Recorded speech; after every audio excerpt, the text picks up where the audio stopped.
Hello and welcome to season 2, episode 14 of Duelist Unity. I will be playing the part of Andrew today.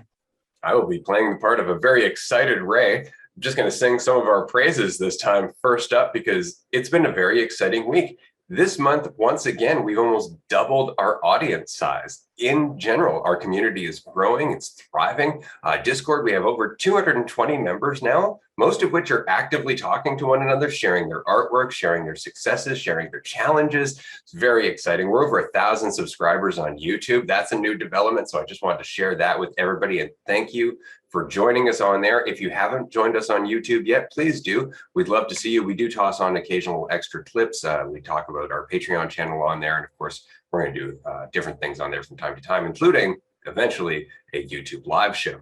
Additionally, we've passed 20,000 plays of the Dualistic Unity podcast on Spotify and Apple Music and podcast platforms everywhere. That's a huge milestone for us. It wasn't that long ago when we were excited to have 12 people tuning into an episode. So to have 500 to 1,000 people each episode joining us and participating and giving us feedback, it's beyond a dream come true. And so I just wanted to say to everybody who has joined us and is joining us and will join us in the future, because of course there is no time, everything is now.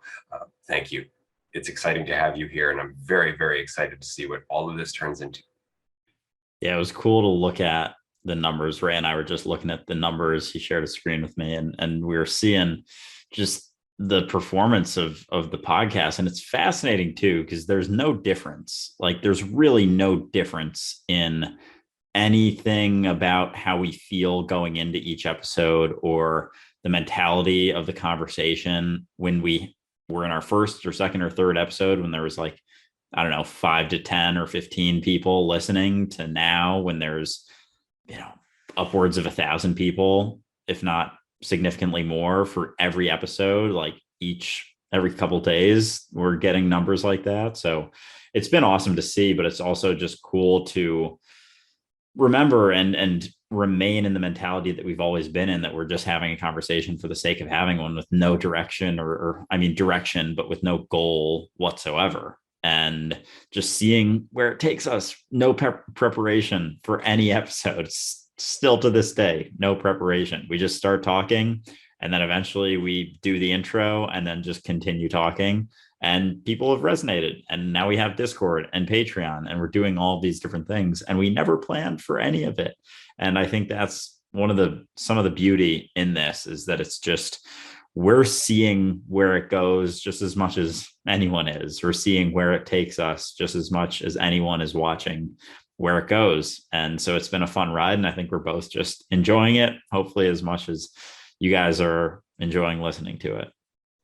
And what's fun, in my opinion, is that it really tests the boundaries of what we're talking about in terms of active participation in the insight, rather than just talking about the insight, which is always what we're trying to avoid here on the podcast, right? And so when I talk about the podcast in general to people, it's always, the podcast is growing. The conversation in the podcast is developing. It's not I'm growing the podcast. It's not I'm growing this conversation. There's no me in that, because the conversation is growing and adapting, not only according to our conversation here, but according to all the feedback from everybody who participates in the Discord and otherwise contacts us on social media, asks questions, challenges us, right? And so our content is continuously changing and adapting according to the influence of the reality that we're a part of.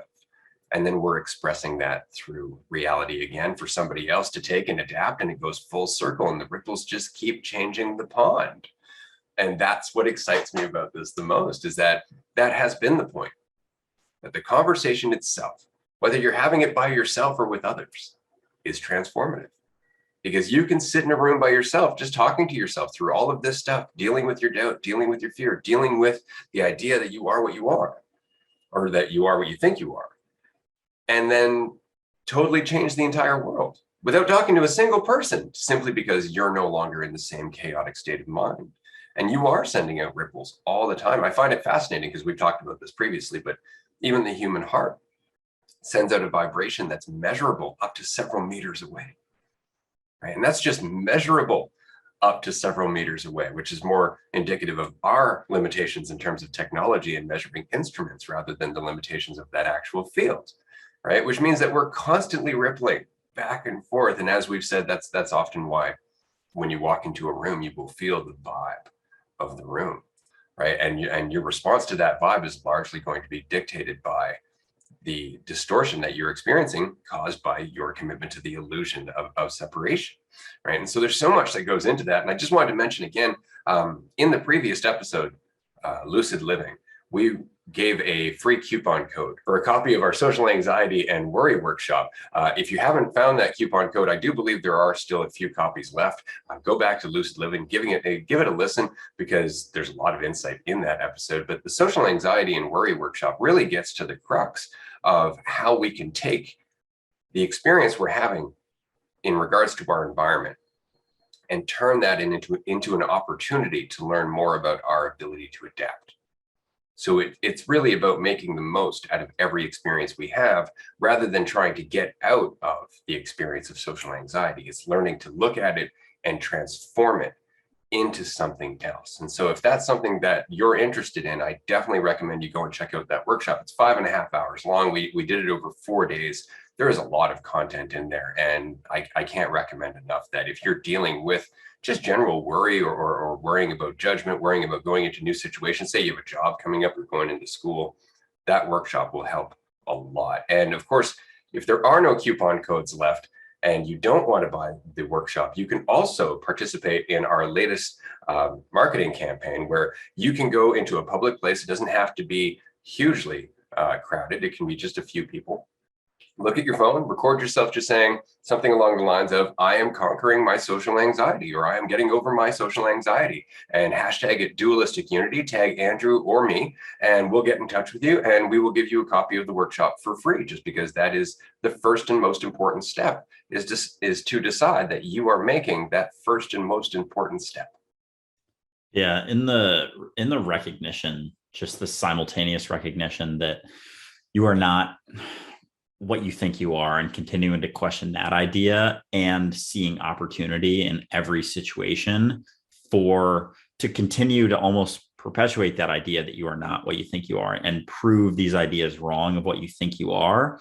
Those combined just build so much faith in yourself. And it almost goes from, the universe and this experience being this dreary thing that you have to just drudge through and life is terrible, to, oh, there's opportunities to recognize different things. And, oh, this thing that I think I am, I'm not, because I'm never what I think I am.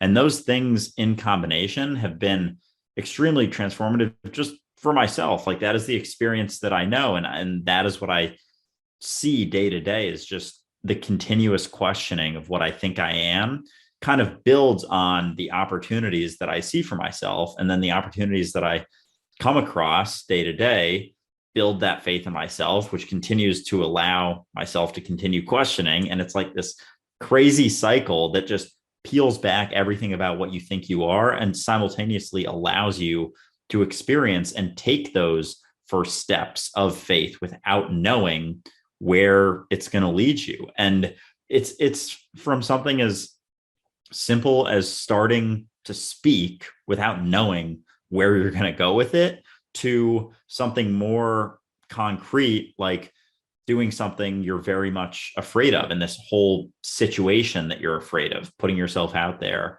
in front of people or anything like that. And then from within, of just like having a conversation, starting to speak, raising your hand, saying some words without necessarily knowing where it's going to go. And the more faith you build in yourself, the more trust you have in your ability, no matter what the situation is, whether it's literally, it could be anything, that you are okay with taking that first step, because you have that faith in yourself. And no matter what happens, it's not going to take away anything from what you truly are. It's not going to add anything to what you truly are. So why not take this first step, see what happens, experience the experience and learn from it, and keep taking steps. And the more steps you take, the easier it is going to be to take those steps. And it just comes back to those ideas and being able to build faith in yourself. And as you build more faith in yourself, every step gets easier along the way. And it's just a fascinating cycle. And it's self-refining.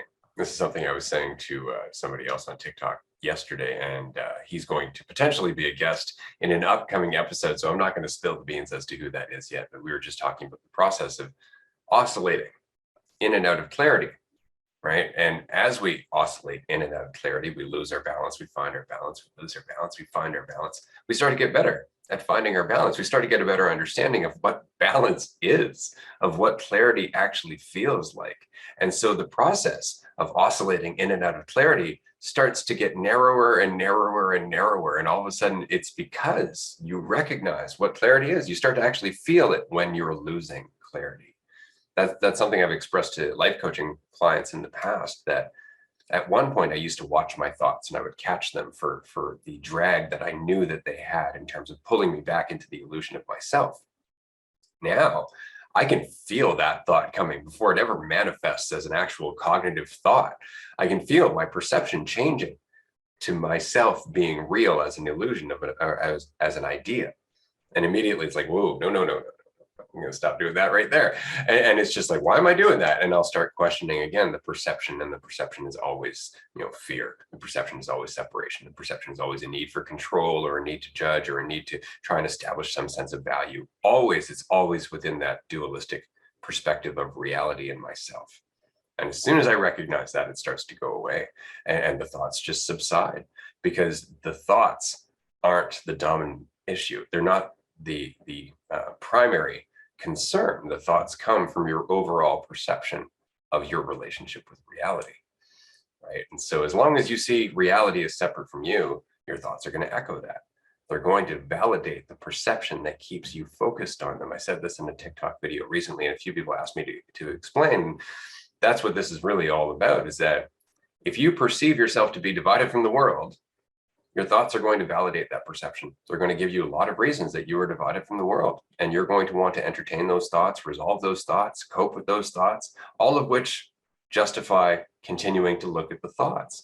And you can chase that dragon forever and never find the end until you recognize that thoughts aren't the problem. They're coming from the perception. I found it recently that I don't have as many intrusive thoughts like I used to so often. And I think it comes back to, just like Ray was saying, it is the perception of yourself is the root. And because what intrusive thoughts do you ever really have that don't have to do with the idea of you?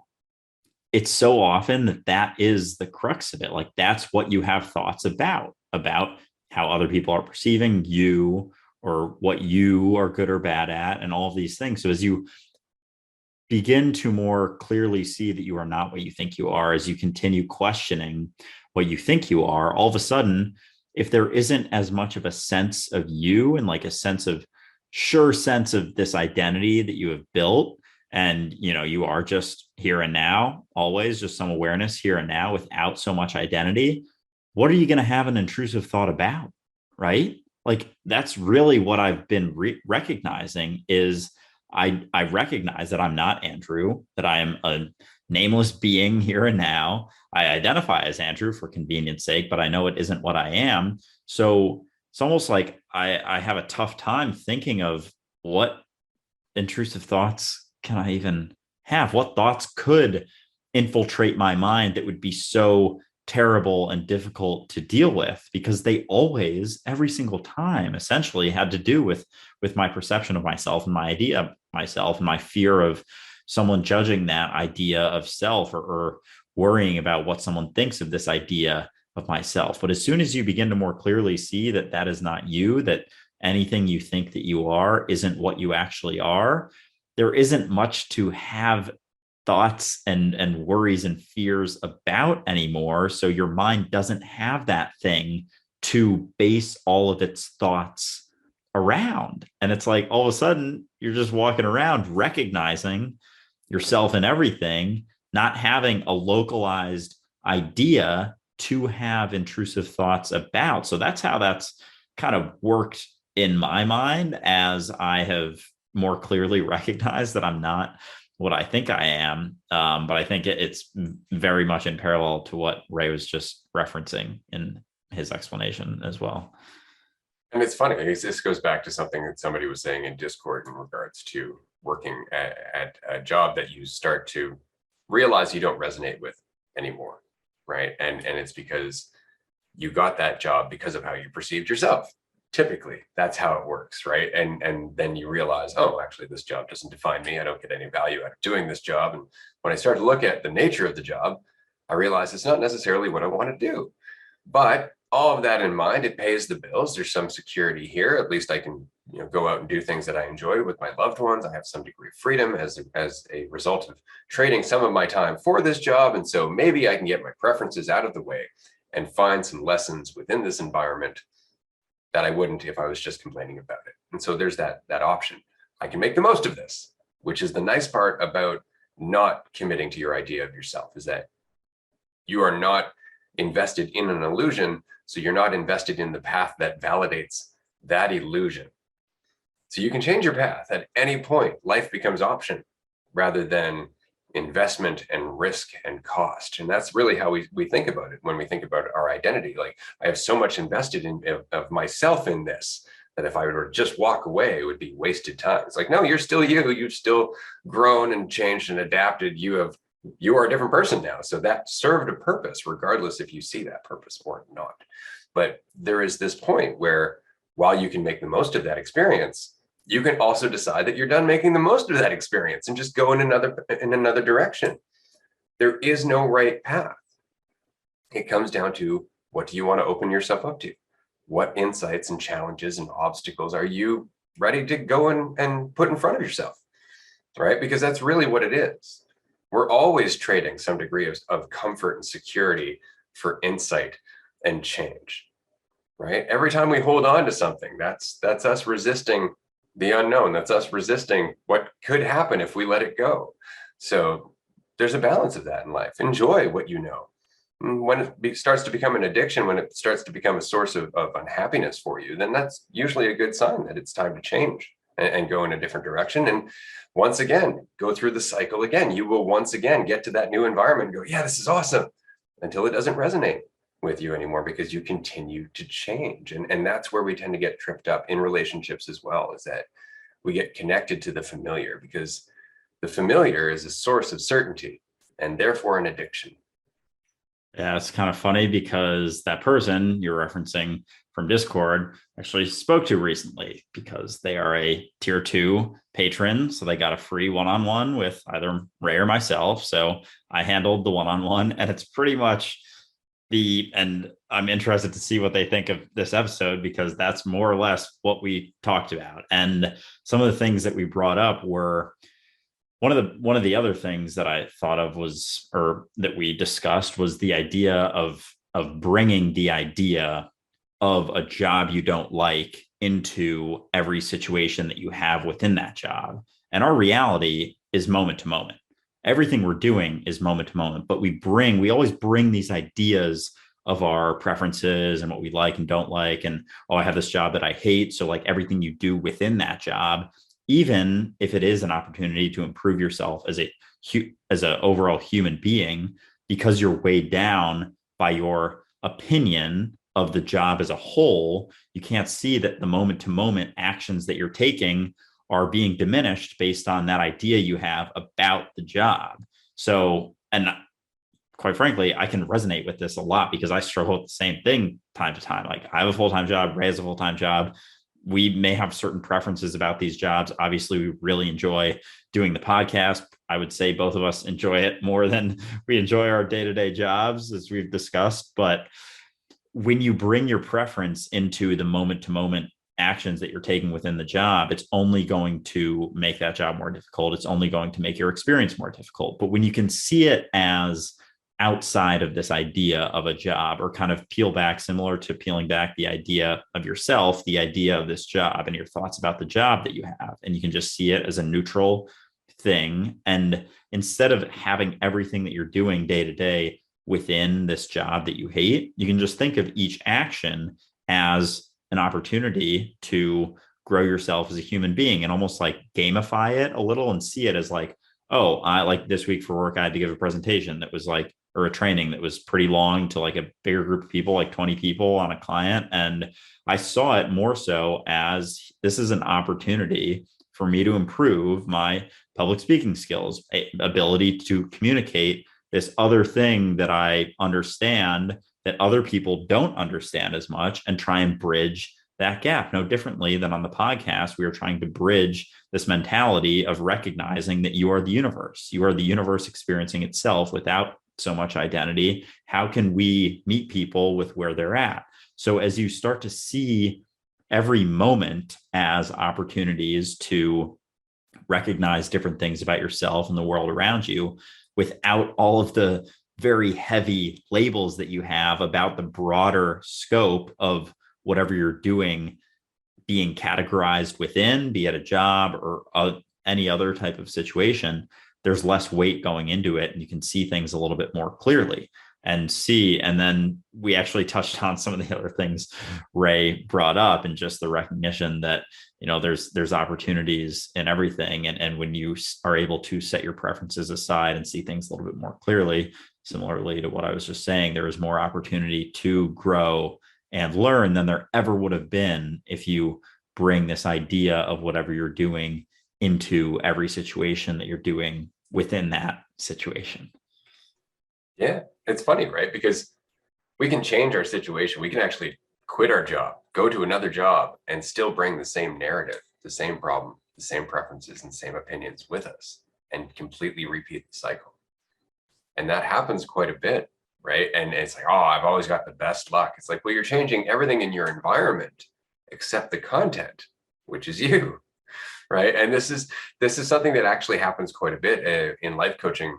I would often run across people who, as a means of trying to feel better, would change everything within their apartment or everything within their house. They would change the furniture, they change the way everything's laid out, they repaint the walls, and there's nothing wrong with doing that. Of course, obviously, you know, variety is the spice of life. You know, you change things around, do whatever you want. But if you're doing it as a means of trying to solve a problem that's internal, then that's only going to last a certain amount of time, because the external change will draw your attention away from your narrative, which is why you feel better. You feel better because all of a sudden all of this change is exciting and it brings your attention to what's real, what's right in front of you.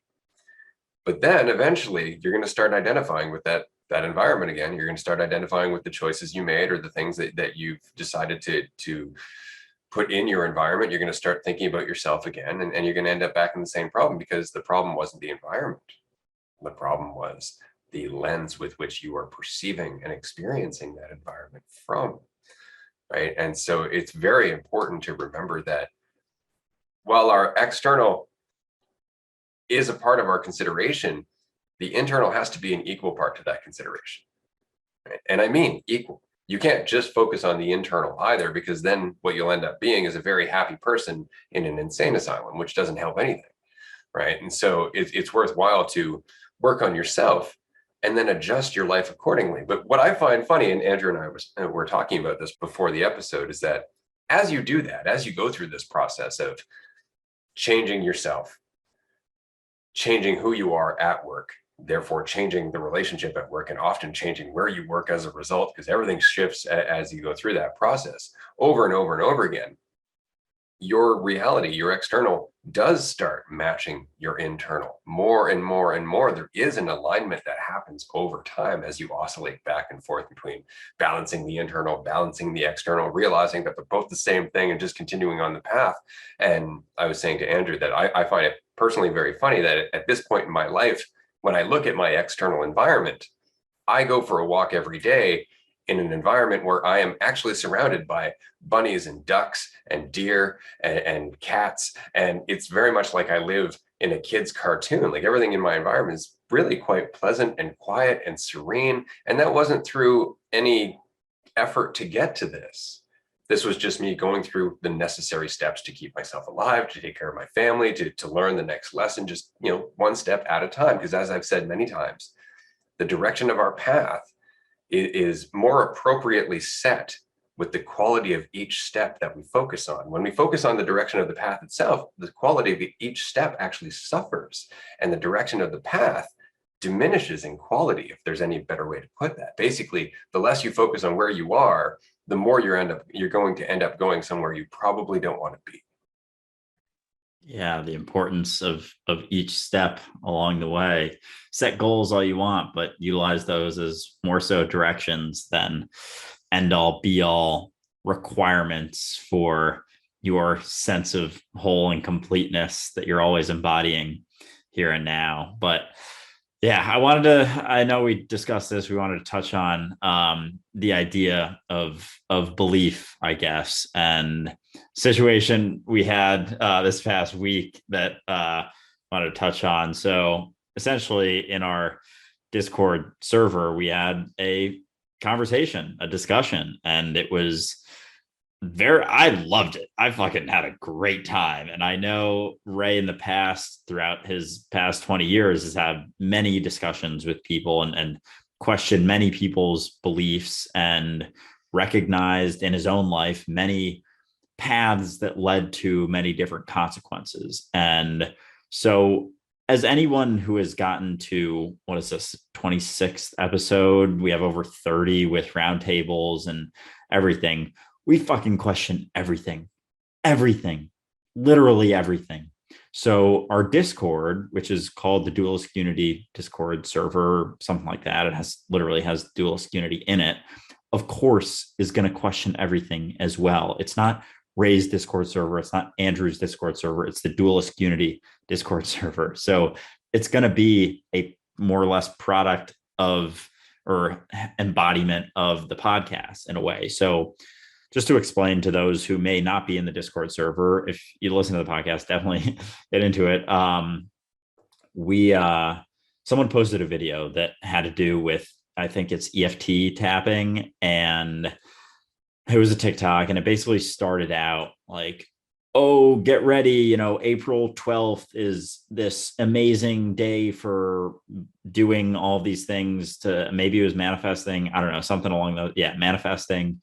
And, all you got to do is practice this tapping method with me, and it's going to help you become your best self, or something like this. And it was just riddled. Like, when I first I thought it was a spoof. I thought someone was like pranking us, saying like, look at this great video, and being like, is this satire, or is this like it? I thought it was satire at first. That's how, because we're questioning everything all the time. And just to start something out as like April 12th. It's like, first of all, April 12th is completely made up. Any day is completely made up. Any like magical manifestation day, it's like, it's just right now.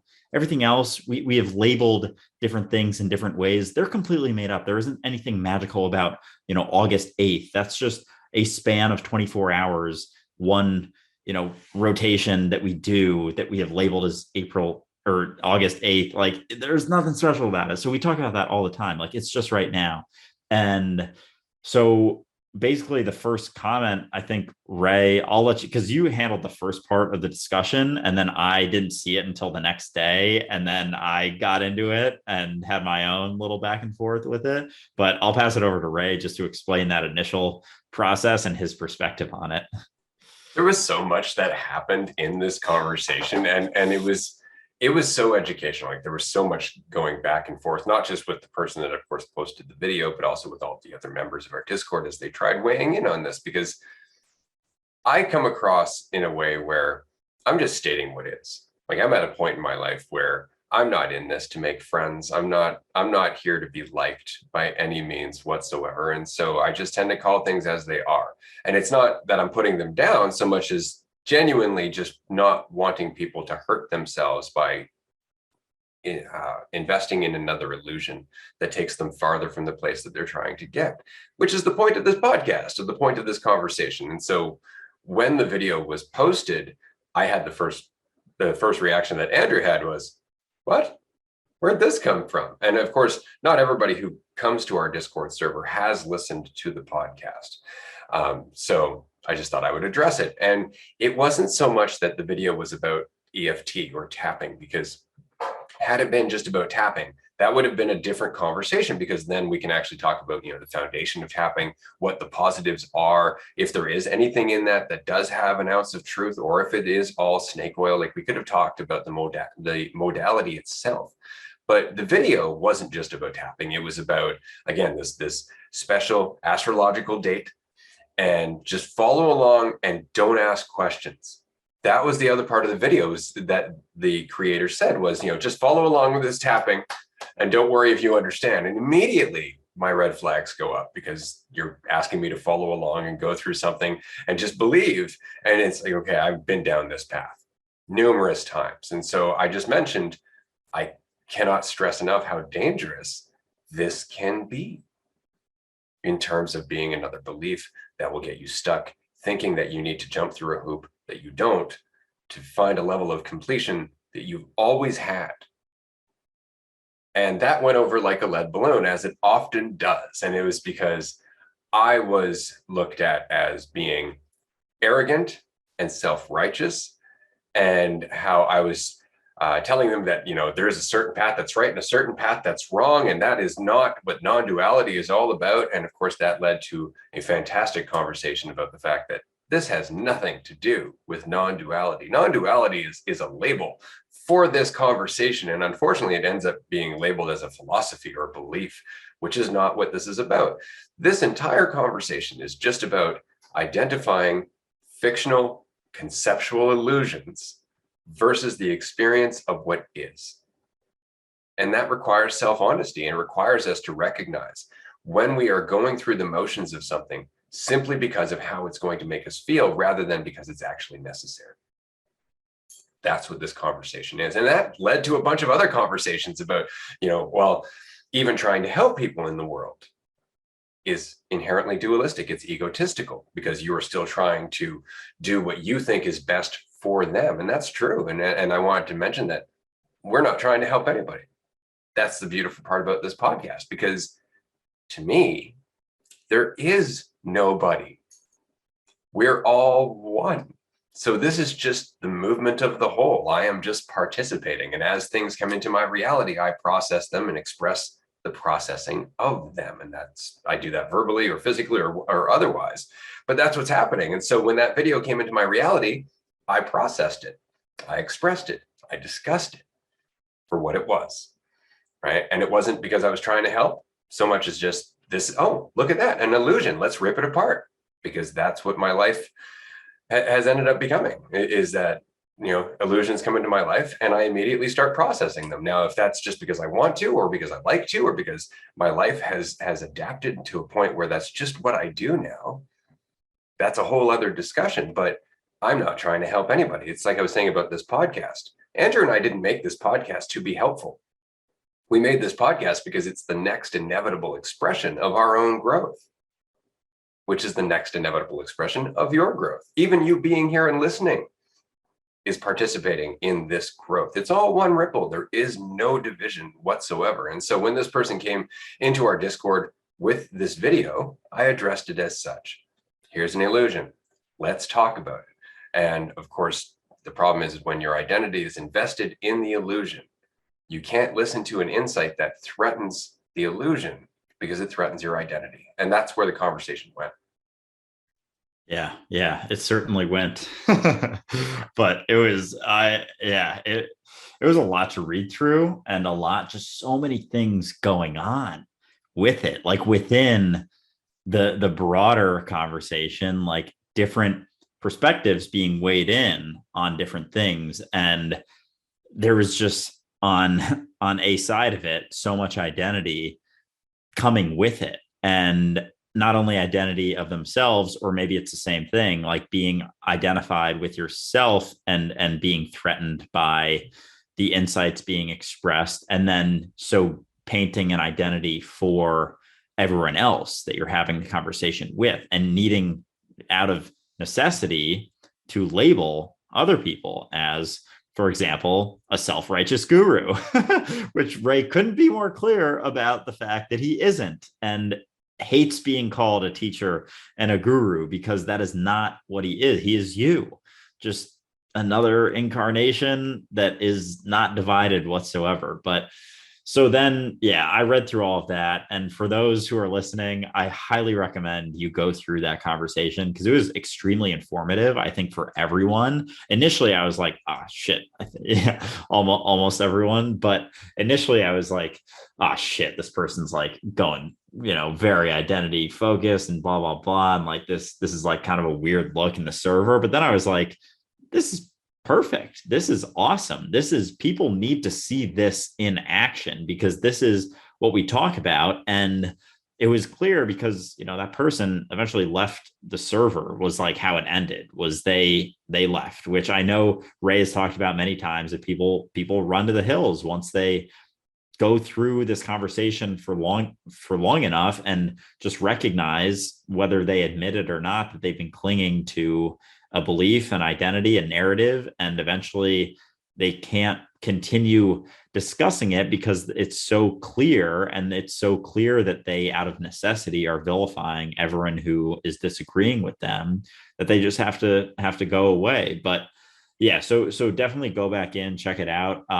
So when I came in, the first thing I did was compared. I made a comparison because I'm big into like fitness and health and stuff and like workouts and whatnot. So I follow a decent amount of like fitness people and like logical fitness people, not fitness people who are spewing bullshit like quick fixes. It's like the logical approach to how our biology works as human beings. And so I compared it to someone being in a Discord server like that is logical health and fitness advice, and someone posting a fat loss, quick fix diarrhea tea that helps you lose 10 pounds in 2 weeks because you just shit your brains out, piss out your ass for like 10 days straight, and you lose a bunch of weight. And it's like, sure, you can lose a bunch of weight doing that, but there's going to be consequences. There's certainly going to be consequences.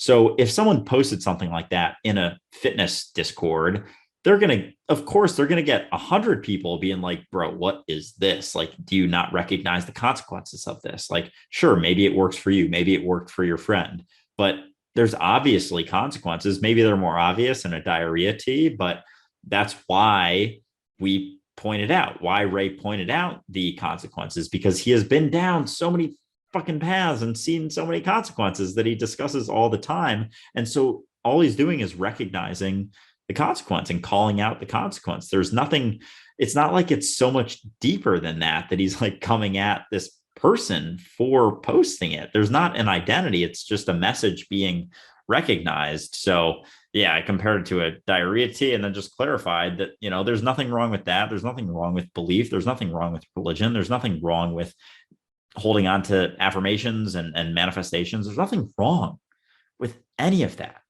But with everything we do in life, whether we label it as good or bad, there's always consequences to everything. So if someone comes in and posts something that someone has seen consequences from, we're going to call it out. And I hope that anyone listening who's in Discord feels comfortable enough when they see something that they have experienced consequences with going down a certain path, that they call it out. That's all. And that's all that really happened. But definitely check out that conversation. If I'm sure you're now pretty interested now that we've talked about it for 15, 20 minutes, but it was cool. Suddenly we're going to have like 50 more people on our Discord server for sure. It's so important to recognize that conversations like this are necessary. They're unpleasant. They're not always pleasant to have, but it's how we grow. If we always avoid confrontation, if we always avoid arguments, then we never have a meeting of opposing viewpoints. We can never find that middle ground. We can never adapt. We can never find new insights and new opportunities. And so disagreeing is a part of us growing, but it's made so much worse by our investment in the idea of being right or wrong. And one of the things I enjoy about those conversations, and you'll notice we've commented on this before, is that I'll just keep going. As long as they're willing to talk, I will just keep talking.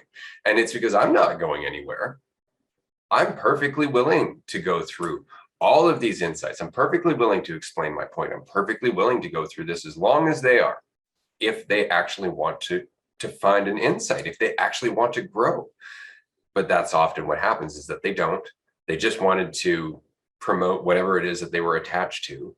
And then as soon as you question it, they run, because the alternative is having to question it. And there are more than a few people in our Discord and in our audience. And I know one person in particular on our Discord who's quite active, who I originally met by disagreeing with. The conversation originally was unpleasant, right? It was tense, and it was tense because we were coming from two different perspectives, and we continued to talk it through. Right? They even said on Discord, I used to find Ray arrogant, right? Until I started recognizing where he was coming from.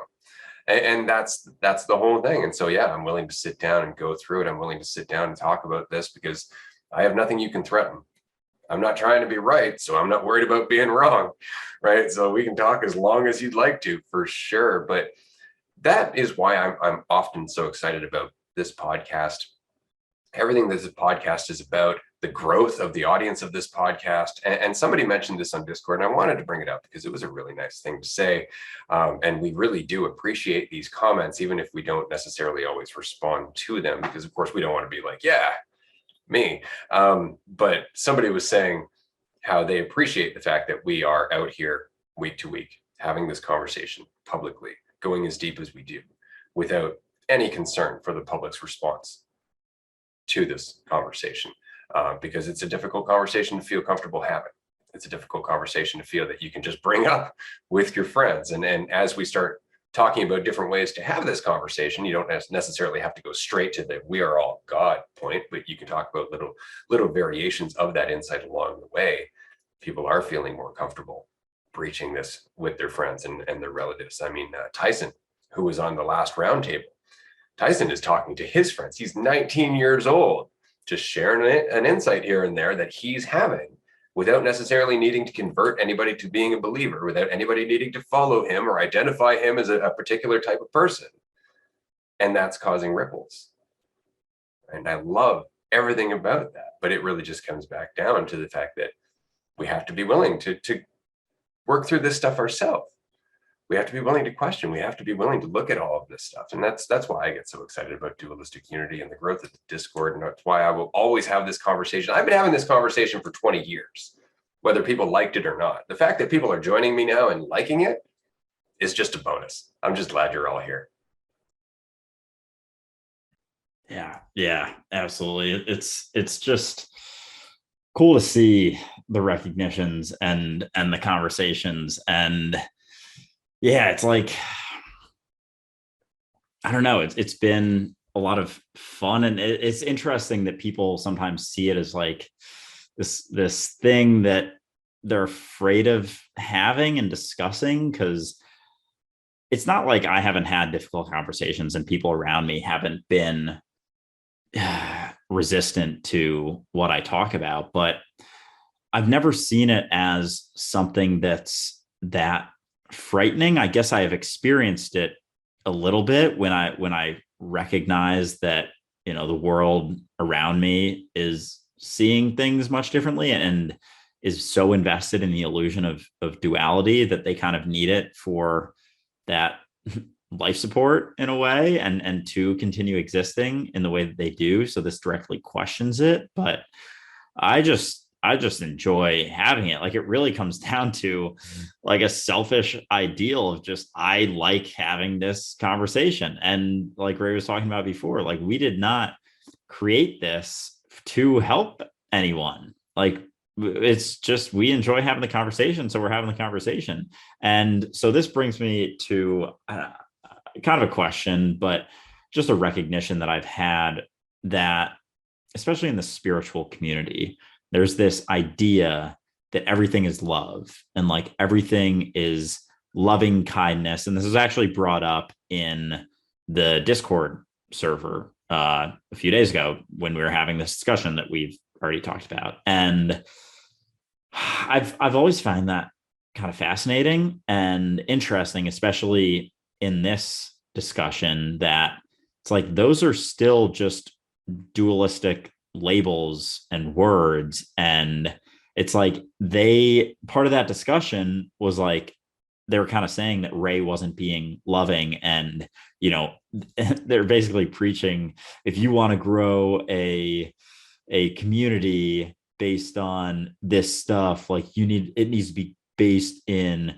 like gratitude and loving kindness and all this stuff. And it's like, where the fuck is this coming from? Honestly, I was like, what are you talking about? Like that's not the case at all. Like that is not the root of this servant. And he said something about like, if you're trying to help people, and it's like, we've already clarified, we're not trying to help people. So it's like that. I wish it had been like a more immediate conversation, because we could have just said like, we're not trying to help people, and they would have been like, all that entire argument would have fallen apart immediately. And it's just fascinating how everyone clings to the idea that spirituality is like always loving and always kind. And it's just like, it just comes back, like this whole thing just comes back to the recognition that I'm always talking to myself.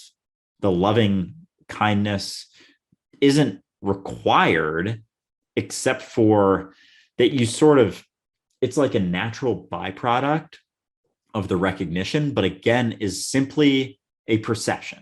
That's all that it is. It's an individual perception. It is not an objective truth. There is no objective kindness in the world, no objective love. It is just individual perspectives of situations that are happening. So I just find that fascinating. And I want to hear Ray's take on that, because I know he's been going through this for 20 years and has probably seen a lot of that shit out there, and just want to know what his thoughts are. Well, it's so interesting, right? Because we have the genuine experience and then we have mimicry at the end of the day, right? So we have the genuine experience of empathy, and we see the action of empathy as being kind. And then when we're not being empathetic or in that mindset, we are being kind, which is mimicking the action of the genuine experience of empathy. So we're not actually being kind. We're not actually being loving. We're pretending. We're playing along as if we are. We're mimicking what we know we've done when we did feel love. And so it's very easy to get caught up in that. And I know in spirituality, especially because, as I've said many times, spirituality is a practice of egotism. It reinforces the illusion of a believer and something to be believed in. And because of that, there are a lot of ideas that people get about spirituality and about God and about source and about the reality and all of this other stuff, because it's all conceptual. It's all mimicry again, right? And so we start hearing things that, spirituality is all about love. Okay, well, let's talk about that, because again, kindness isn't kindness. It's empathy in action. Kindness that isn't derived from empathy in action isn't really kindness. That's being inauthentic. That's being disingenuous, right? That's manipulation at the end of the day. And so when we're talking about love, we're talking about, well, somebody asked me once, so define love. And I said, love is the acceptance of what is without any preconditions or preferences. And so at the end of the day, love is what is. Love is being. Love is unity. Love is the experience of being. Love is what everything we're talking about, the reality of it, not the word, not the concept of it. And that's where things start to get kind of awry, because we start thinking, oh, love is acting this way. And we lose the mentality that is love. We lose the action that would naturally, organically be created from that mentality, because we are trying to mimic a concept of love. And so with that goes the preference to avoid things that don't feel very pleasant, because that's obviously not love. Love has got to be pleasant, right? But your parents love you. The relationship with you isn't always pleasant. Your spouse loves you. Your relationship with them isn't always pleasant. You love you, and your relationship with yourself isn't always pleasant. And so love is not always pleasant. The experience of love is the experience of unity, the experience of being, the experience of vulnerability, willingness to be vulnerable, especially. And all of these things describe the same state of mind. And in that state of mind, we express the reality of love. This is why I avoid the word love in a lot of ways, because there are so many ideas about it. And that's not helped at all by, the corporate business that exists out there, or Disney movies, or romanticism, or any of that stuff, because then that's an idea of infatuation. That's an idea of attachment. That's an idea of control. There's a totally different thing when we're talking about love in terms of those concepts. But the reality of love is being with one another. It's the recognition of unity again. And in that love, you are willing to be the bad guy if it means the other person will grow from it. And that's love. Love is not always being pleasant, because sometimes being the most pleasant is the most damaging for the other person. Right? Lying to them so they'll like you doesn't help them, especially if you're lying to them and validating an illusion that's hurting them. And so to truly love people is to be yourself, regardless of how they might perceive that, to be as genuine as possible, to look at the things as they come into your life moment to moment, and to express your processing of those things as honestly as you can. Because at least then you're being the clearest possible canvas that they can take from and learn from. You're not distorting it with your own need. That's love. Love is getting out of the way. We've said this before, if you love something, set it free. Right? And well, that is love, is the complete lack of attachment to any of this. It's the being of this. I don't know if that answers your question, but that was kind of in line with why they were upset. They were upset because they have an idea that validates their idea of themselves. And so they have this idea of love, and it matches their preferences. It's very much why Christians judge people for sinning, right? It's like, I'm judging myself, therefore I'm judging you.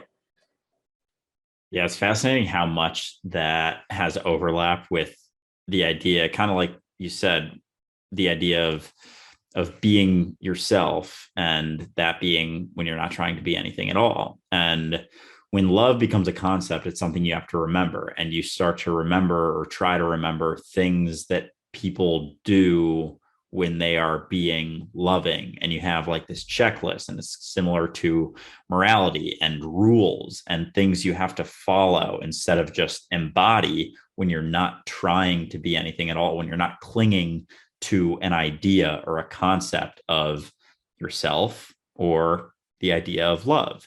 And so when you're not clinging to that, it is just being embodied, and there isn't anything to remember. And so it's like, it comes back to also like, it's almost a resistance to the experience that you're having if you're trying to figure out how to act lovingly, but not actually feeling it, or feel like this person needs to hear this, but you have this idea of love that is never, there is no conflict, there is no argument, there is no discussion. And sometimes those are a requirement when two perspectives don't align, and someone has had certain experiences with certain things, and someone thinks it's like a great, amazing thing, and someone just comes in and says, hey, I've actually been down that path. I saw a bunch of consequences. Here's some things to look out for. Like, that's love. And yet, if the person is invested in the idea to bring about their sense of identity and sense of self, they're going to be like, fuck you, man. Like, no, you don't get it. Like, you're coming at me because I'm just trying to be helpful for all these people, because, someone might be struggling with this and they need a crutch because they have to have crutches because they can't fully walk yet. And like, this could be a good crutch. And you're like, whoa, I'm just saying I've been down this path and saw a lot of consequences. Like, you brought in the identity side of it. You labeled me in this way because you label yourself in a certain way. So I see love and the parallel to just being yourself, being what you're being when you're not trying to be anything at all. It's like, that's being yourself. That's embodying love. It's almost basically the same thing, I guess, when you put it in that way. And so it just comes back to clinging to an idea versus letting go of all of those beliefs and ideas and just being what you are when you're not trying to be anything at all. Right, exactly. Because I was speaking to that person as myself, and I was willing to continue talking to that person as myself. And what you'll notice from that conversation is that they kept defaulting to, well, if you had just put it this way, if you had just said it this way, it would have landed better. And it's like, but I don't have a copy of your script. And while you're telling me that I'm not loving, I am being authentic. And all you're doing is vilifying me rather than expressing the love that you're saying we should be embodying, and being honest about the vulnerability that you're feeling so we can talk about it. Right? So you're not acting loving. You're telling me I'm not acting loving, but you're doing so because you don't want to open yourself up to the love that I'm actually embodying. And that love is being expressed by my willingness to be perceived as the bad guy. to even enter into that conversation, because I don't have to. We don't have to. We can let people just go through their suffering.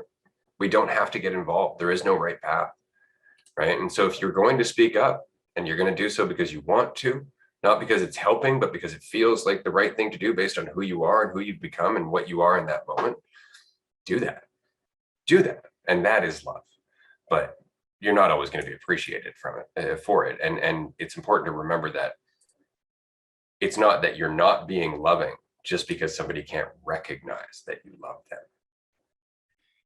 Yeah, that part about the preference I found very fascinating. And it's like I have to remind people of this so much on TikTok too. Like, believe it or not, your opinion about the way things are isn't factual truth. Like, your opinion or preference about the way you think something should be, or you think the way things are, is just one individual perception of how you're seeing things to be, but it's never the truth. So that comes back to any ideas of judgment, like good or bad, for example. And people think like, oh, that's good and that's bad. It's like, that's just your opinion. Just because people share that opinion with you doesn't mean it's objective truth. And so they're like, things just are as they are, and there isn't, but we think that we know, and like we always think that we almost have prioritize the value of our own perception and judgment so much that we think it is the truth because that's how everyone lives their lives. But there's two sides to that also. That's very important to call out, because as you judge everything else and believe everything else that you judge to be the truth, every judgment that you have to be the truth, it's the same about your judgment of yourself and who you think you to be. Like, as you take your judgments of the quote unquote outside world to be the truth, you're going to more easily and more frequently take your judgments of yourself to be the truth. So as you question all of those judgments, whether you start by questioning your judgments outside of yourself or within yourself, as you start to question those, you'll start to question the other judgments as well. They go hand in hand. There is no separation between those either. So it's so important to just question all of those things, because as you question those, you'll question the beliefs you have about yourself and find that those aren't the truth either. And then you're like, well, shit, what am I? And you may go through a bit of an existential crisis of who you thought you were and peeling that back. But for most people, that's the root of their suffering. And the more they question that, the more they recognize that they're none of those things, the closer they get to recognizing what they actually are here and now with no identity whatsoever. And through that, everyone else is you. And then finally, after questioning enough, or just questioning a few times, however deep you go, however quickly you go deep enough, you'll see that you begin to experience and embody empathy and embody love. And when you see yourself and everyone else and recognize that you would act exactly as they would in every single moment, that is empathy. That is love. That is where it comes from, is the recognition that you are them and you would act exactly as they do in every single situation. That's what love and empathy and being yourself truly is. Absolutely. And I want to add a caveat there, because that was something that somebody had pointed out as this discussion was happening on Discord. So let's remember that we're talking to ourselves, right? Let's remember, like, love, we're all one, that kind of thing. And you would be this person who was sharing this video if you were in their body. It's like, you're right, I absolutely would. And thank God there's another version of me out there to call me on it. Right? Thank God we're here for one another, because while it's important to accept everybody for who they are, it's also important to accept you for who you are, and that you are going to bump up against opposing viewpoints. You're going to grade people the wrong way. And that is okay, because that is part of the growth of the whole. Right? So you can recognize that you would be that person and still challenge them. You can still disagree with them, but it will change the tone with which you do so, because you're empathizing with them, right? You're recognizing where they come from and you're still engaging, as opposed to just, I guess, opposing where they come from and then self-validating, right? Which is often what happens. I'm right, you're wrong, as opposed to there is no right. Let's just work on coming to a point where we get along and we can see one another, and we'll work from there. And that's really the difference. The difference is that instead of one side trying to win, we're trying to let go of the idea that there are sides at all. So we can come together and find that middle ground and again, grow and adapt and discover new opportunities and new insights, an entirely new version of this present moment, which is what we're doing. We're always adapting. And when you consider how many people are out there, how many variations of the present there are, how many variations of the perception of the present there are, and how many people are interacting with one another, the rate of growth that we're potentially capable of is insane. Like the fact is, that humanity, if we really just got our shit together and started taking our lives seriously as being our lives, we could quickly evolve to an entirely different mentality and change the entire face of how we live on this planet. Because the ripples are that, there are that many ripples. It's happening that fast. That is the rate of change. 7 billion people rippling off of each other. That's a lot of potential. But it requires us to actually be in the moment so we can take advantage of that potential. Yeah, that actually brings up a question that I was thinking about, and the idea that of like acting selfishly, like in our own best interest at all times. And if that is, you think, like the reality of our experience, and going to something like, helping or giving a homeless person money on the street, that is, see, in the eyes of the world, that is seen as a selfless act. But as you're walking past that homeless person, you have a uncomfortable feeling inside of you, and you want that feeling to go away when you see the homeless person who is struggling and doesn't have food. And so you give them a meal or something like that, for example, to make yourself feel better about the thing that you're going through within yourself. And it just happens to be related to that person that you gave food to. So, and even outside of that, like seeing consequences for actions, just being able to recognize consequences. And like if you're in an argument with someone and like it starts getting very heated, you start to see consequences within yourself that you're not really enjoying the experience you're having. So that's why you stop. And then you feel kind of bad within yourself. So that's why you apologize. But it all comes back to acting selfishly, like across the board with everything. Do you think that is the root of our experience, is pretty much solely acting selfishly when it's defined in those sorts of ways? When it's defined in terms of self-identity and in terms of self-image, yeah, that's the root of our division, because our experience is divisive. Like everything about our experience is dualistic. And so division is just part of what we do, right? Like light, dark, you, me, hot, cold, all of that fun stuff. But then we get in there and we start adding psychological division. We actually start adding like preference and you and me and different ideas of everything. And that just exacerbates everything. It takes the duality that is existence and it just blows it up because it's entirely self-created, right? So we're not even existing in the reality of duality anymore. We're existing within our own illusion of duality, which is totally outside of the balance that actually exists in reality. That's the reason that the duality in our psychology, the duality in our mind can get so out of whack, is because the world self-balances, right? Whereas we can go straight off the deep end if we overcommit to that illusion. And so, yeah, that is the majority of our suffering in relationships and government and religion and spirituality and everything. And everything, it's all exacerbated by this illusion that the idea of ourself is the reality. Because if you think about it, there's no reason to be insecure except your idea of yourself. You don't fear failures that you don't identify with.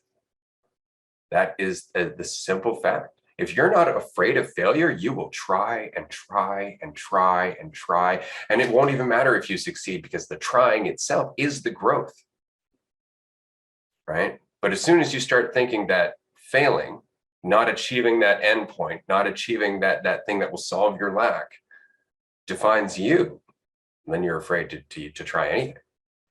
Because then every time you fail, you are diminished. And that's not the case. But if we're always in danger of being diminished, then we're always responding out of fear. We're always reacting out of self-defense. No wonder we're at war all the time. No wonder we're constantly in conflict. We have to be because, again, of our perception and our inability to love what we see. Yeah, that whole idea of just identifying with what you are not. And I mentioned that quote last on the last episode. When you stop identifying with things you are not, your mind naturally begins to quiet down, something like that. And it's just fascinating because we're seeing failures all around us, like events of quote unquote failing all around us. We're seeing death all around us. We're seeing decay. We're seeing birth. We're seeing all of these things. And none of us impacts us to any degree unless it has to do with our idea of ourselves. Like, that's nuts. Like, the fear of death is not the fear of death. It's not the fear of the idea of death. It's the fear of the idea of death, or it's the fear of the death of what you think you are, essentially. And it's just so fascinating how when you begin to question, like we talk about, nonstop question what you think you are, recognize you are none of the things that you think you are, all of a sudden there isn't things to be afraid of. And as we were talking about earlier in the episode, when you stop identifying with things you are not and recognize that you are not this idea of the self, there's not much to have intrusive thoughts about. There aren't really things to worry or fear or be afraid of when you don't have this idea of yourself that you think to be the truth, because things just are. You're just experiencing reality here and now. So everything. And so you have thoughts about your surroundings. Like when I'm on a walk now, like I'll have thoughts about existence and like, a dog walking past me and how it seems very playful, or birds flying by, or trees billowing in the wind, or the waves in the bay, but or the buildings around me, or anything. But it's not tied to the sense of self. And it's fascinating how much of our lives we can spend caught up in our minds and experience reality, but experience it within our minds and constantly have an idea of ourselves. So another question I have is, when it comes to mental health disorders that go to like extremes, like schizophrenia, multiple personality disorder, anything related to that, where it's like beyond just, the stuff, for example, that I talk about in videos when it comes to anxiety, that type of stuff, but it's like extreme degree. Do you think it's on the same spectrum of the idea of self, but it's just gone so far that it's like so concrete that you almost can't even see that there might be like a lifeline or a way out? And it's like a constant illusion, as opposed to most people that experience fear of what people think of them. It's like a more subtle illusion that they experience here and there, and it comes up in certain situations. But when it gets to like what we've labeled as disorders, or even if they're disorders, like where does that line get drawn? Is there an explicit time? Because it seems like there is an explicit sort of line, at least in my eyes, and I don't have a ton of familiarity or understanding of these things. But where is that line, and what do you think it's, on the same spectrum as anyone experiences, just to a greater degree?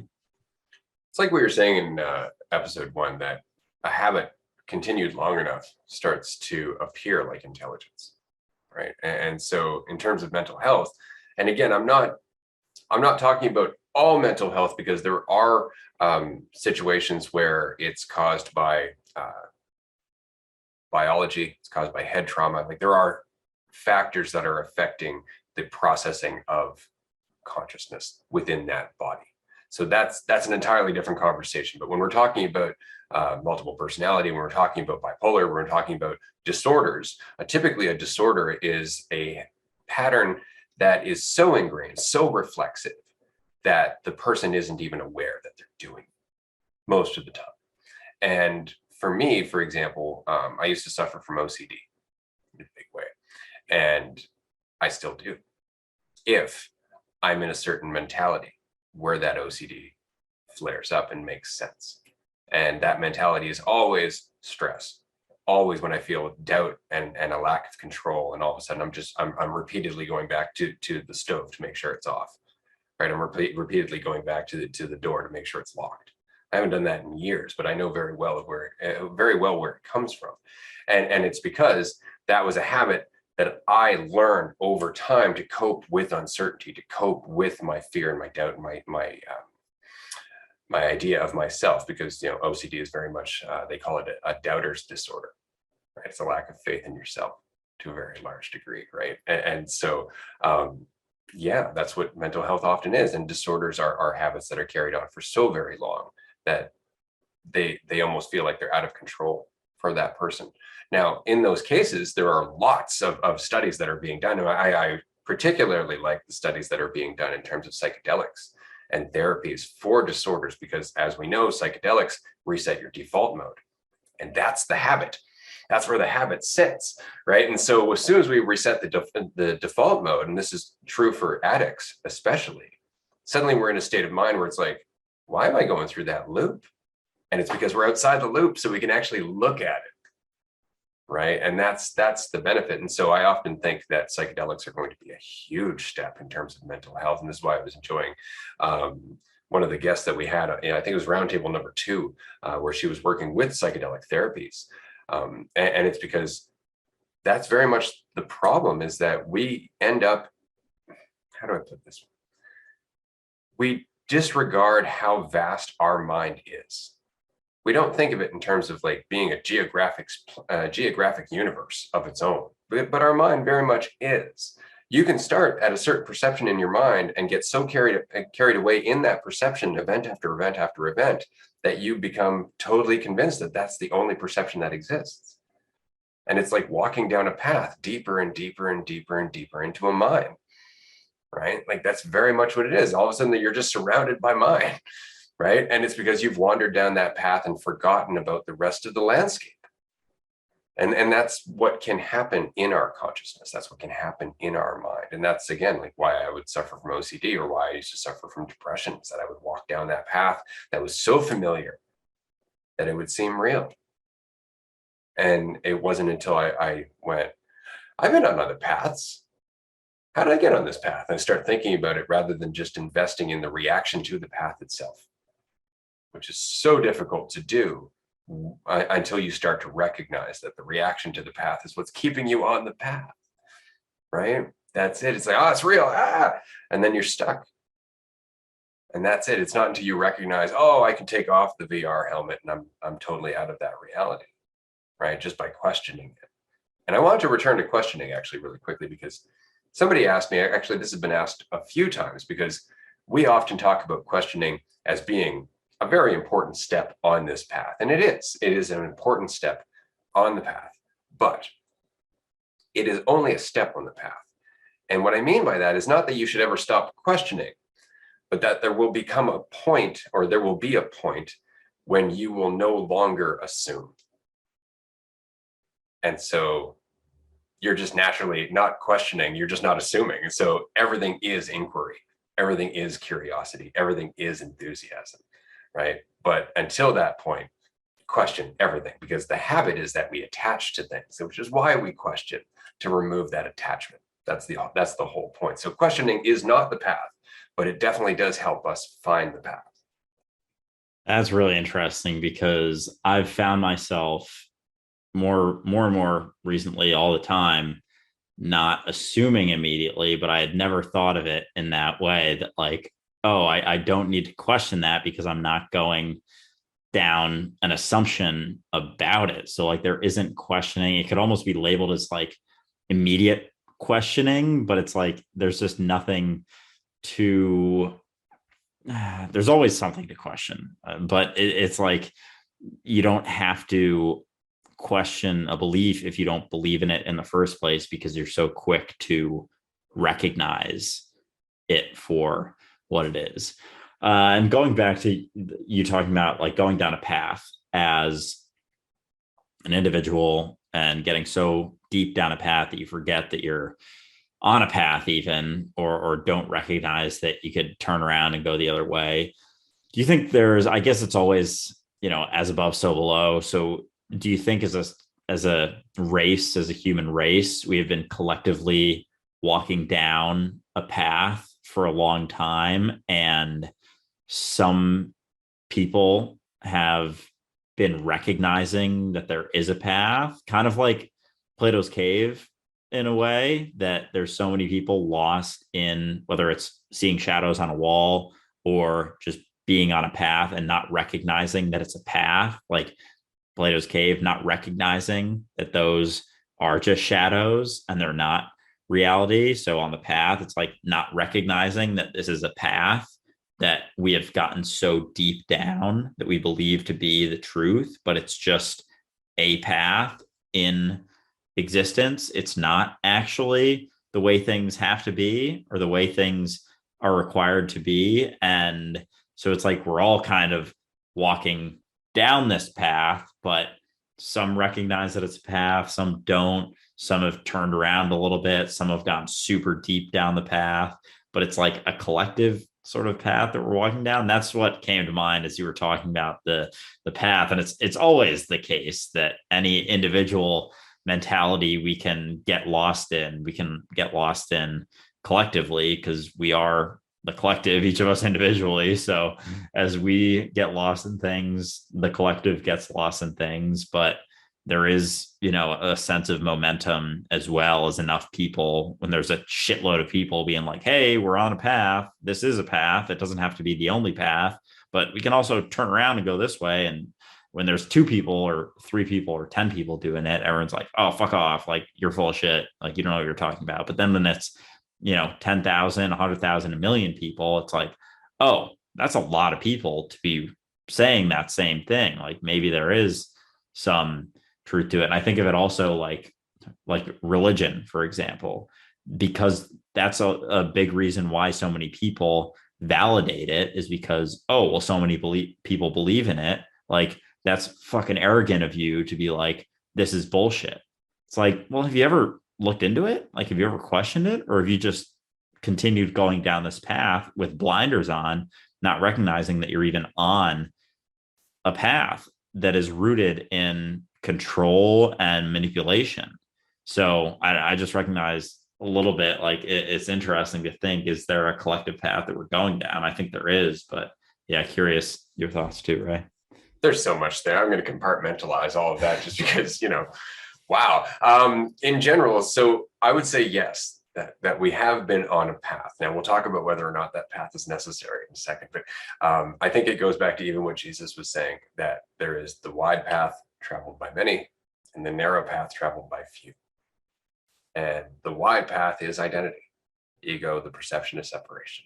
The narrow path is the recognition that that's not real, that that's not actually the case. And very few people walk down that narrow path because, as we've talked about, it's uncomfortable, right? We don't like it.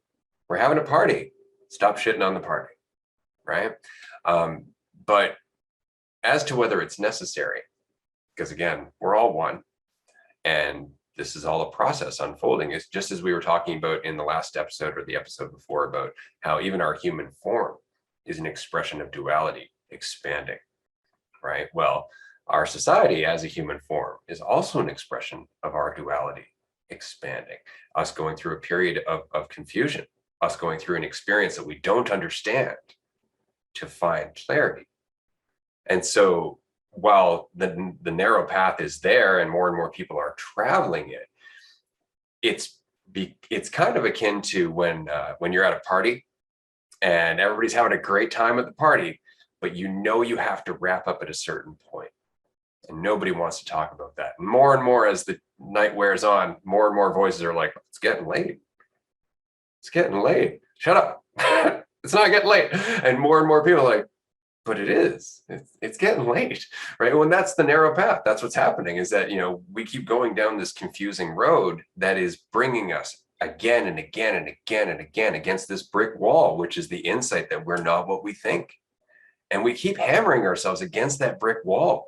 Wars and murder and judgment and personal relationship shit and all of that stuff.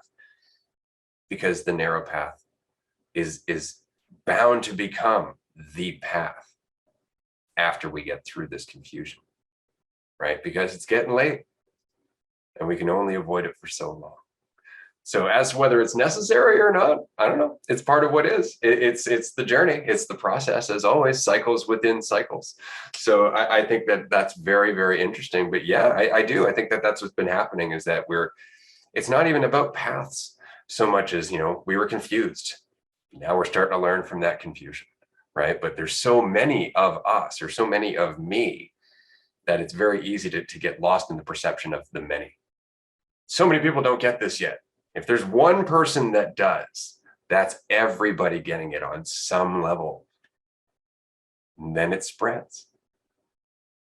Yeah, just going back to the recognition that like there's no like duality is unity, that whole thing. Like there is no division between the paths. It's might as well be the same path perceived differently in a way. And the idea that if one person gets it, everyone gets it on some level is just fascinating. And even, if you think you get it and then you're still saying, oh, I need to convince all these other people of this, do you really get it? Because they're all you. There are no other people. So if you're saying other people and, well, what about all those other people? Like, I get it. How do I convince them to get it? It's like, you don't know, because you keep saying other people. You keep thinking that there are actually other people. There's the illusion of other people. There is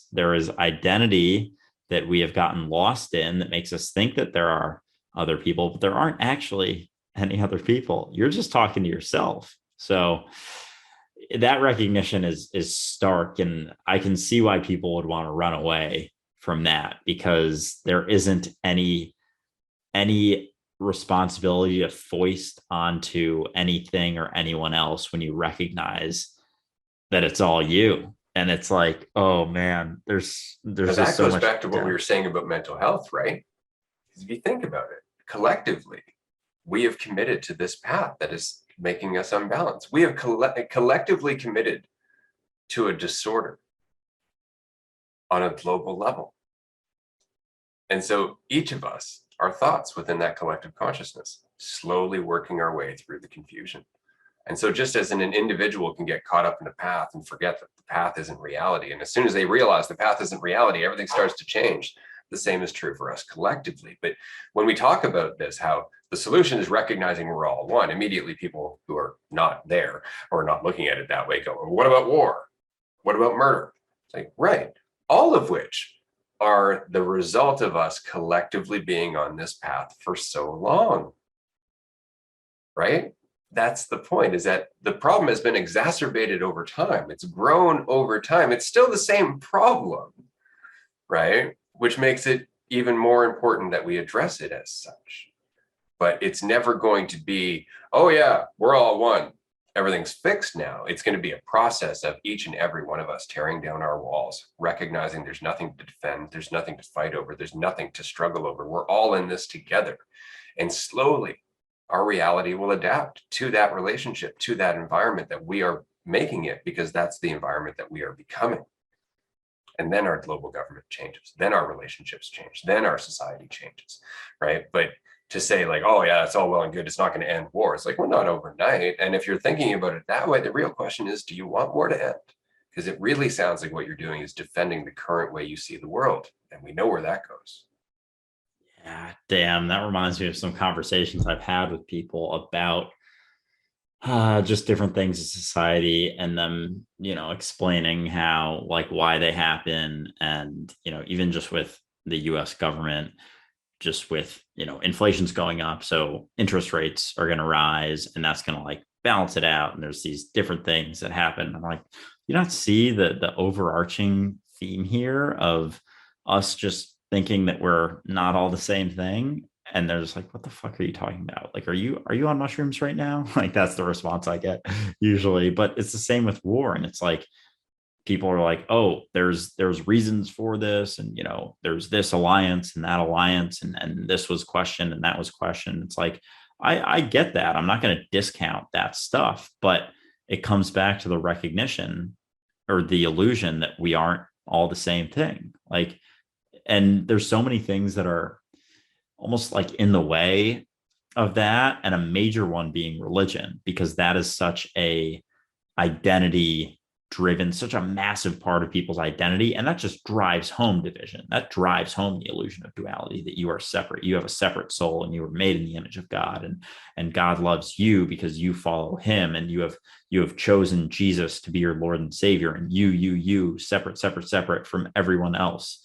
And so there's so many things that are driving those illusions home, but very few people have been able to connect with about that, like the roots of these things. And everyone's trying to toss band-aids on it, and the root is identity, and identifying as something separate. And as Ray was just mentioning, like, we've gone so deep into that illusion that these are the fruits of that illusion manifest after, so long of us going down this path that we were talking about a little bit ago. The path has gone so deep, and we're so enthralled in the path, and engulfed in the path, that we don't see that we're on a path, and that we can recognize that we're on a path, and the path that we're on, and that we can turn around. And it's not going to change things overnight, but neither is putting more band-aids on things. That's been happening for a while, and look where we are. It's only gotten worse over time, and eventually it's going to all come crumbling down. And whether it's, in 10 years or 100 or 1,000, it's an unsustainable mentality existing here and now. So Yeah, absolutely, especially geopolitically. Like when I think it was Chomsky, Noam Chomsky, who was talking about how humanity would change at a totally different rate if it wasn't for the constant defense of government and the constant defense of global governing agencies like the UN or NATO or the World Health Organization. And what I mean is that, like, you'll have conversations with people and they'll be like, oh, well, because of this alliance and this history and so on and so forth, right? But humanity has said numerous times, we don't want war. Humanity has expressed numerous times, we want to get off fossil fuels. Humanity has expressed numerous times that democracy is broken, blah, blah, blah. But the United Nations keep all the countries where they are, right? All the countries work together to basically maintain the system that keeps them where they are, that keeps them in power, right? And that's the thing, is that if it was up to us, if we didn't have these systems there, borders would disappear. Countries would disappear, nationalities would disappear. But we are defending the system that divides us because we think in a divisive way, right? And so in order for us to address that, we have to go, right, but everything we're defending is just false certainty. And it's the false certainty that's creating our conflict. And we need to see that. But most people won't see that right now, at least, because they have so much invested in it. It's the same with the ego. It's exactly the same in terms of our commitment to the illusion. Like, the more committed you are to your perception of yourself giving you value, the less likely you are to want to question that idea, right? And so our entire world is situated around this idea of humanity being the pinnacle of evolution. And then we look at our system and we go, yeah, that's the best we could do. And we ignore all of the consequence. We ignore all the homelessness. We ignore all the starving. We ignore all the constant war. We ignore all of these very obvious consequences because, that would threaten our perception of ourselves as being the pinnacle of evolution. yeah, it's fascinating too, just how people who benefit from the system aren't going to question the system, but those, and it's not even that they have the power to change things, because the power really comes from the collective and just the ripple we are making here and now. So I think a lot of people get caught up in despair for that recognition that, oh, the people who are in power, who have the power to change it, aren't going to, because they're actively benefiting, blah, blah, blah. But it's like, they don't make the changes. They don't make the call. I do. As everyone. And as that wave is built, as that collective is built, as me in every incarnation, as I change, as you change, as me, everything changes. And that is where the change happens. Like they can only keep their grips on the control that the slipping control and false sense of certainty for so long, and false sense of control for so long, because they aren't in control in reality. I am. And as I change, everyone changes. Everyone as me. And when I'm saying I mean, I'm not talking about Andrew, just so we're clear. But I think most people would recognize that. But yeah, it comes back to each of us and the ripple that we're making here and now. And it's getting late. I'm telling you, because we can't avoid it forever.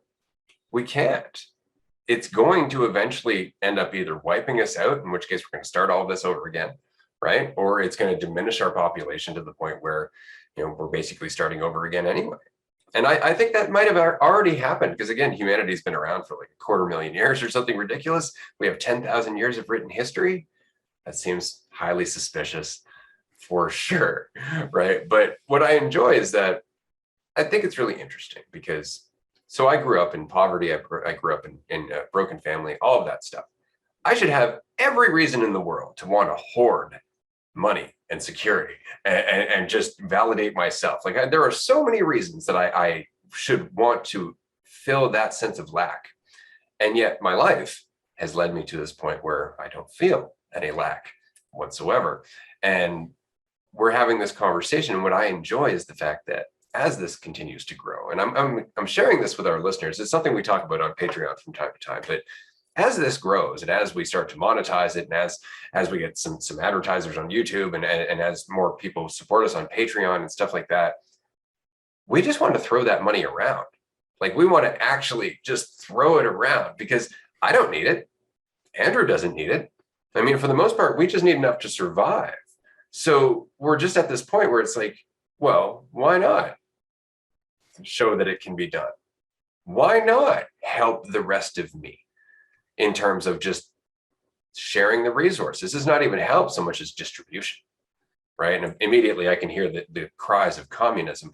But the fact is that it's not even about capitalism or communism. It's not about currency. It's not about anything. It's about the fact that if we all lived in a village, we would share things to survive. And we've lost that. We've lost that mentality. We've gotten so caught up in our idea of ourselves that we don't see that everybody else is us. We don't see that feeding the village helps us survive as well, that we're all one and we all grow together, right? And so that is our ultimate ambition on this show. If it goes anywhere, if it gets to the point where we're actually pulling in money with this, expect to see giant billboards telling you that you are whole and complete in yourself, right? Expect to see ads on the bus saying, everybody in here is you, because that would be fun. And that would be an interesting ripple to make. But we have no ambition in any way, shape, or form to really benefit ourselves. We just want to keep going. And we want to keep going because you're here and everybody is here. And we all have this chance to expand this discussion. And it's not, again, a goal to expand this discussion. My life has been an expanding discussion. I just talk all the time, and you're here willing to listen to me and talk to me. And Andrew is just as crazy as I am. And so we're growing this discussion of enthusiasm and clarity, because it's just where we've been led to. It's where we're going. It's getting late. Yeah, absolutely. And it's exciting. I love just talking about that. And like, I know inevitably it's going to happen. Like things are going to turn, and not even turn, just like the idea of monetization is going to start to happen. And it's just very exciting to think about all the fucking cool ass opportunities that we'll have. And just, once we're able to support ourselves in that way, so we can actually dedicate more and more time to this. And, I'll probably start doing some of my own stuff with one-on-ones and just different shit soon too, just so I can get out of my 9 to 5, hopefully sooner than later. But with this too, it's like, it's just cool to see that. And I think too, even like people have all of these ideas about like democracy and communism and all of that. And I think communism in the ways we've seen it has been within the mentality of division. So like the only way we've seen communism go is through divisive mentality and through like this more for me. And so like, yeah, it's turned into some really fucked up shit, quite frankly. So it's not even, I don't even like using that word or any of the words because there's so like it's same with using the word God or capitalism or anything. It's like there are pieces of that work, that of anything, but it's with the correct mentality, not correct mentality, but the lack of divisive mentality that those things actually do work. And as more people recognize that, there will be different pieces from everything, every type of thing that we label as a way that society has functioned that you can take and actually find value in a non-divisive mentality, in a unified mentality, but it has to be from a unified mentality. So yeah, it's exciting. I'm very much looking forward to it. But you hit the nail on the head there, is that it has to be in the mentality. We keep trying to supplement the system for responsibility. We keep trying to think that if it's just properly designed, if we just get it right, we can just go back to being irresponsible and unaware. Right? And it's like, that will never work. You will never have a just system that maintains equality for everybody. If we are not aware, well, we use that system because we're the ones that have the imbalance within us. We bring the imbalance into reality. We exacerbate that division by committing to the illusion that we're separate, right? So the system will never account for that. A religion will never account for that. There is no structure that will ever, ever, ever be able to change that simple fact that we are the rudder, right? And unless we're at the helm with awareness and enthusiasm, preferably, and some clarity, the boat's going to run ashore. The boat is going to end up in a squall. The boat is going to sink. And that's it. It's not about being right or wrong. It's about maintaining the boat. Absolutely. Yeah. It's fun to think about too, just like the potential in our mentality as just, from what I've seen in my own life, even recently, the changes that have been made and to see it on broader scales and the conversations we continue to have, it's very exciting. And yeah, it's just cool, the potential to see in more of a collective mentality of this mindset is pretty incredible to think about. Yeah, it's so exciting. And admittedly, like, again, 20 years where it's just been me. I mean, for the most part, my poor wife has really taken the brunt of it for those 20 years. But even then, it's like, I'm just going to leave you alone. You got your own thing to do. I'm going to focus on this and myself. And always looking at the world, looking at what was happening, looking at 9/11, looking at everything that happened with the financial crisis and everything that's happened since like 2001. You think to yourself, okay, is there anything we can do with this? And then you have to keep coming back to the fact that that's just narrative. My reality is here. So my relationship with my reality is all I have in terms of responsibility. And so it's just been purifying my own experience of that, getting myself out of the way, seeing that the ripples I create have more influence when I'm actually being reality as opposed to being something in reality. And so you just keep working on yourself. And this is why I said at the beginning of the episode, it doesn't matter if you're alone. The universe changes with you because you are connected to everything, regardless of distance. You don't have to talk to people to be people. You are people, right? You are awareness as a whole. And so we all change together. And again, 20 years later, I can't express to you how surreal it is to see that in action, to see that actually playing out, to watch the growth of this discussion. And again, it's funny because you could say, well, you started a podcast, right? Like the discussion is going to grow. But the fact is that we have several thousand people actively participating in this. Whereas at one point in my life, I couldn't find half a dozen. Right. And those people existed long before we started the podcast, which means that they've been out there growing on their own this whole time. All we're doing is giving them a room to come and hang. right? That's amazing. And this is what I mean. Like, there's a process happening. There is a process happening, and we're a part of it. And it's just important to remember to be responsible as the process, but not to think that that requires control of the process.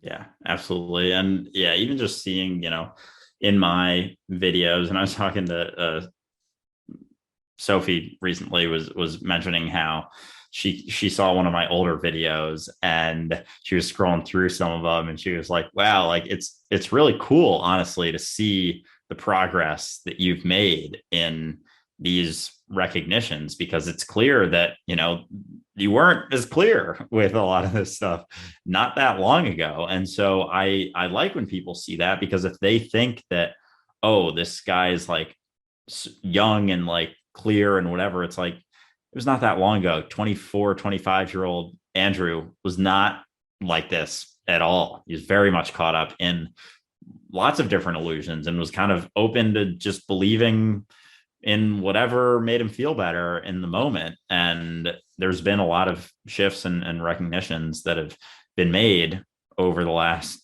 year, pretty much, that have changed a lot of my mentality. And so it doesn't take years. It takes a single moment, a single recognition, and that is it. And you're always right now. It's so true. And it's funny because I go back to our first discussion, or early in the podcast, and you as a person, it's so very interesting because you've always been you, but there's just more of you showing now. And you can tell, like, it's just the weight isn't there. You're not second guessing yourself. You're not necessarily processing the experience of who you are while you do this. You're just doing it. Right. And you're right. It is transformative. And it's incredible how quickly it becomes transformative if it's kept simple and light. And that's something that I'm glad that we communicate so often in this podcast, because Sophie herself, and anybody who hasn't went and watched Sophie's TikTok content, I think it's Sophs_talk. Go and check out her content. It's great. But if you go and look at even the progression of her own videos, you can see her shedding all that weight, right? Like, even her most recent videos, you can see her enthusiasm. You can see the light within her just coming out. She's not worried about whether or not we're appreciating it. She's basking in it, right? And because of that, we appreciate it.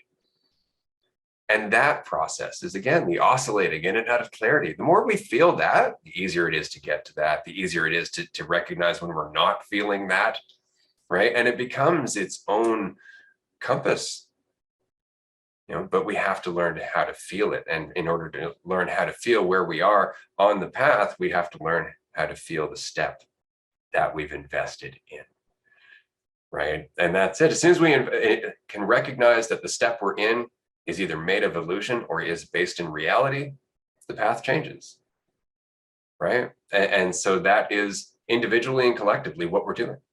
We're recognizing that we have been invested in an illusion, and then in recognizing that, the illusion's disappearing, and we're finding ourselves a little bit too far down a path that isn't as pleasant as we thought it would be. And that is the process of repenting. That's what repent has always meant. Turn around. Go the other way. That's all it means. But in order for us to repent, we have to see the direction that we've been heading in. And we can't see the direction that we're heading in so long as our head is up our ass, right? Because we're so caught up in the reaction to the path that we can't see ourselves progressing farther and farther down it. So that's the first and only step, is the recognition of the step. And that changes the direction of the path. That's all Jesus was ever trying to say when he was talking about repenting. To recognize, turn around. And we're doing exactly that. Because again, and I'm going to say it one more time because it feels good, it's getting late. It's getting late. Absolutely. Yeah. Just all of Jesus's teachings, when you see them for what they were, it's so fascinating. Just how much of it has been misunderstood, and it's just a lack of questioning for the people who manipulated it is a lot of it, what it comes down to. And yeah, but I think a lot of what he was saying was just, it's getting late in different forms. Wake up, it's getting late. He even actually gives a parable about living like a servant whose master could come home at any time. Yeah, that's fascinating, because that's what, just living moment to moment, here and now, every moment. Be ready, or what was it? Something about the candle burning, some lantern, keep your lantern lit, for you don't know when the master will come home, something like that. Yeah, crazy. Live in the moment. Don't put it off. Don't get comfortable. Don't make excuses, right? Be responsible. Have faith. Be in the step. It's also very simple when we break it down. But in order to break it down, it requires us to actually want to see. And in order for us to want to see, we have to recognize, or at least we have to admit to ourselves, we're done with this path. I've recognized where this path goes. I recognize the damage that it's causing. I recognize where this feeling of conflict and suffering is coming from. And that is enough. It's not that I'm changing directions because it's the right thing to do, so much as it's right for me. And it's about having faith that everybody in their own time and given the opportunity to see will do that as well, or at least will have the option to do that. And as more of us do that, the more likely it is that others will want to join. But that process, again, it's just ongoing. It's not something we can rush. It's not something that we should rush, because if we were to rush it, it would end up becoming a different path again, right? So we have to maintain our own sense of equilibrium. This can't be about any kind of movement. It can't be about any kind of global change. The change is organic. The change, as always, starts and ends with you, because you are the alpha and the omega, the beginning and the end. And as that, there is nowhere to get, and there's nothing to be that you aren't already, here, now, always, and forever. And on that note, we're going to wrap up episode 14, because this has been a fantastic conversation. We have another episode coming up soon with a guest. Roundtable number 4 was amazing. If you haven't caught it yet, definitely go back and take a look. If anybody listening to this would like to participate in a future roundtable, go to our website. There is a section where you can contact us and let us know which dates you're available, what you'd like to talk about. And then, of course, we will reach out to you if we can and invite you onto the show. Roundtables are going to be becoming more frequent as we progress into the show, as we're able to put more and more time into everything that is dualistic unity, not just the show, but the live events and hopefully some actual in-person events and a retreat, which we are brainstorming at the moment. Of course, we're still talking about Beyond Transcendence, the second part to Discover Transcendence. If you haven't watched that yet, definitely go and check that out, because Beyond Transcendence is going to go even farther down that road. And on that note, I think we're going to end the episode here. Definitely join us next week. Andrew, if you have any other announcements for us. I think that's about it. I think this was an incredible conversation per usual. I hope everyone enjoyed. And if you didn't, that's okay too, because we're not doing it to help anyone. As we mentioned, we're just doing it to have a conversation. And if those resonate, fantastic. But again, if you haven't checked us out on Discord, definitely do that. Join us on Patreon. A lot going on in both. They'll be linked. They're linked in our profile on YouTube. They're linked in descriptions. So definitely check us out. And we'll see you next week. All right. Bye, everyone.